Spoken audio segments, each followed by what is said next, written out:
Hi everyone, welcome back to my channel. In today's video, I thought it would be fun to show you how easy it can be to paint watercolor pumpkins. I took the whole process and simplified it into 3 steps to show you the best way to paint pumpkins, so let's get started. First, we're going to kind of look at it in a sketched version so you can visualize where we're going with the painting process. So pumpkins are typically circular. They can be ovals. They can be kind of any random shape within the circular realm.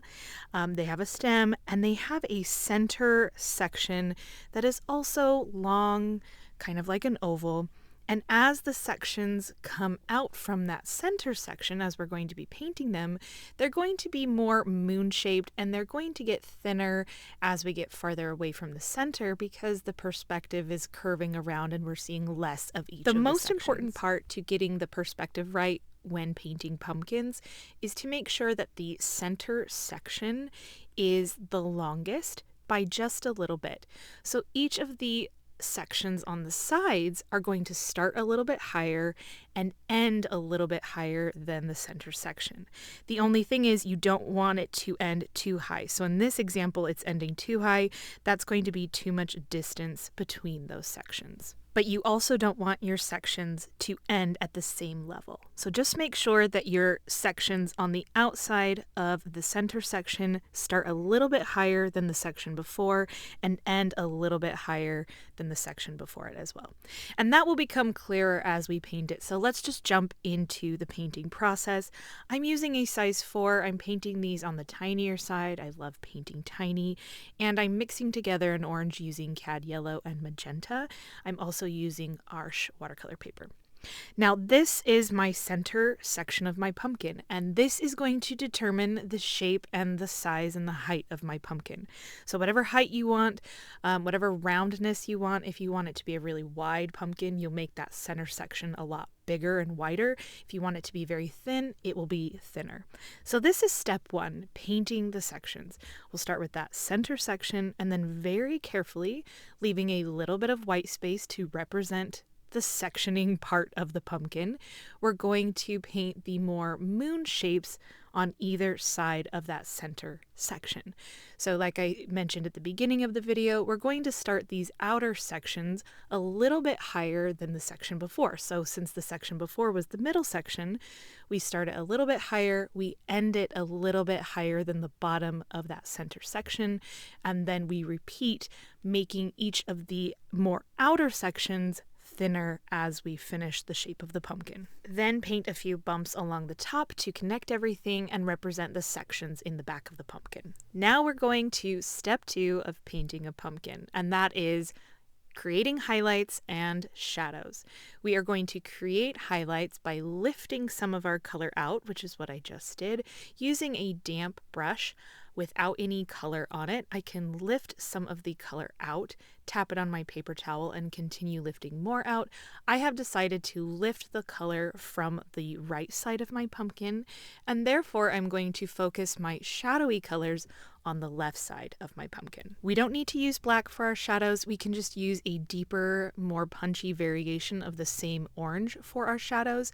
And you can see I'm focusing a lot more shadowy color on more of the sections on the left side and just a little bit of the shadowy color kind of where the sections are meeting each other at those lines on the right side of the pumpkin. And once you have finished step 2, now we move on to the final step, and that is adding your stem. It's really fun to add pumpkin stems because they can really be any shape and length. They're really fun to paint.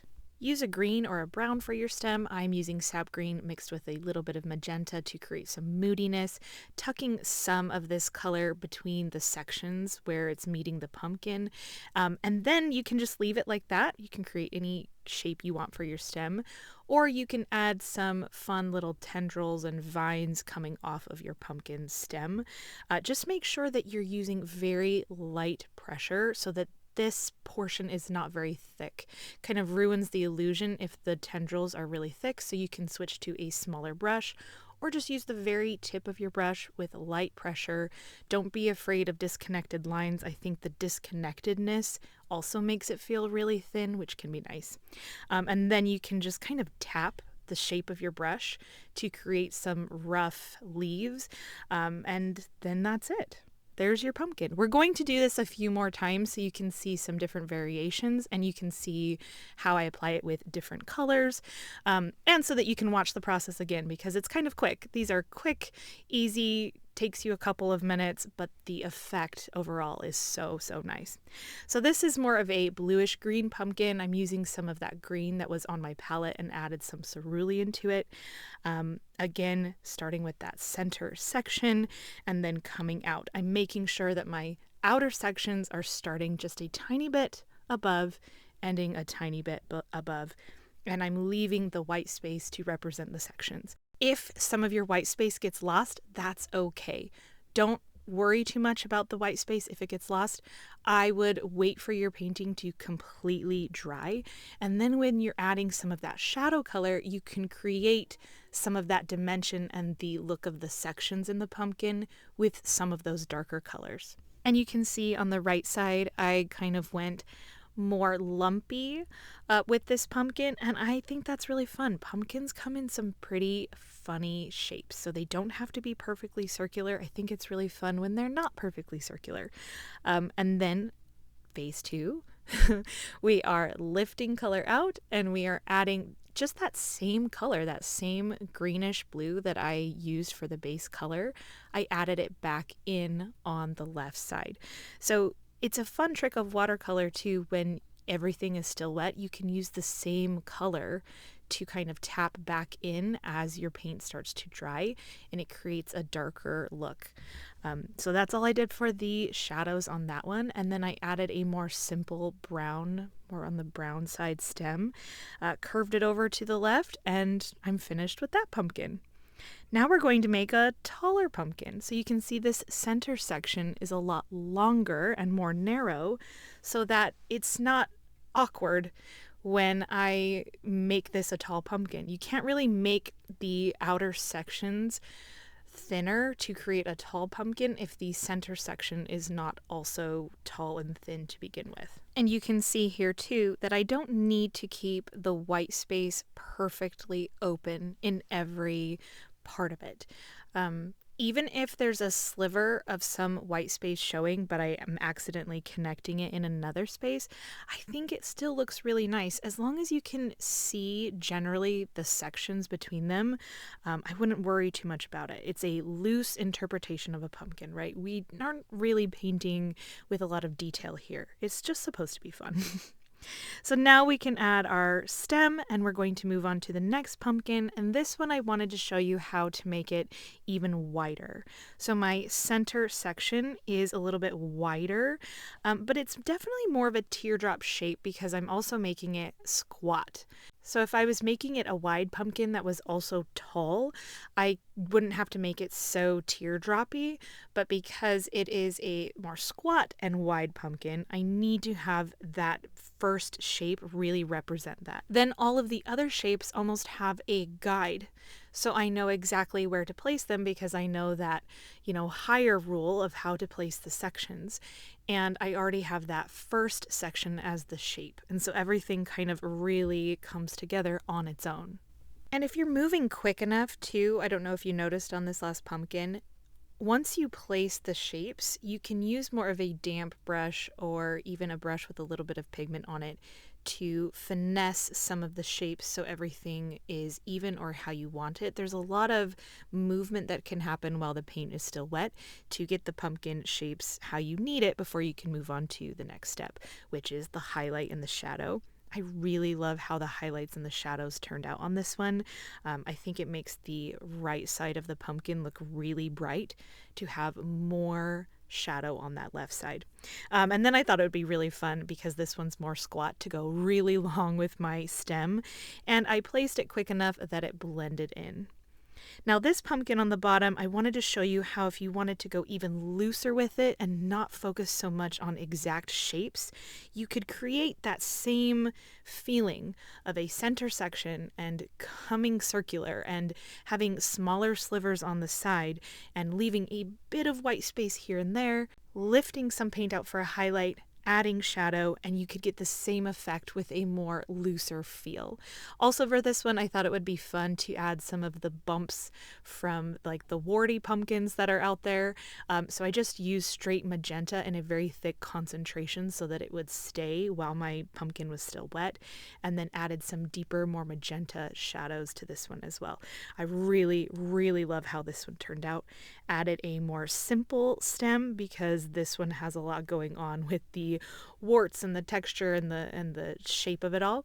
But yeah, that's a more loose interpretation of a pumpkin that could be fun once you feel like you have mastered the sections and planning it out in your head. You can try to be a little bit more loose with it. Now your pumpkins are done. They're so cute. You followed all 3 steps and they look great. But I am going to show you how one final step will take these pumpkins to the next level, but it's a very easy step that we've already done in step 2, and that is to add shadow. So we already know that watercolor dries lighter and that it is a layering medium. And so after your pumpkins have completely dried, you're just going to take that same color you used for your pumpkins in the shadowy areas, and we're going to layer it again in the shadowy areas. So magenta and cad yellow to make a punchy orange for our orange pumpkins, a bit of sap green with cerulean for our greenish blue pumpkins, and we are going to layer this deeper shadowy color into the shadowy areas on the pumpkins that we have already put there. And keep in mind as you're adding this darker value that we want 3 values present: light, medium, and dark. And so we don't need to cover up our medium value that we had from the first layer. We just want to add to it. We want to create this beautiful blend of different values to create contrast, because our highlight on the right side of our pumpkin is only as good as our shadow on the left side of our pumpkin, and it's not going to be bright enough if we aren't adding a dark enough value on the left side as well. And to finish off our pumpkins, I mixed together a dark greenish brown to add that to the left side of our stems to give us some more contrast and create a shadow. And that is how to paint watercolor pumpkins in 3 easy steps. Thank you so much for watching. I hope you enjoyed this tutorial. Please let me know if you have any questions down below, and I will see you all next time. Bye guys.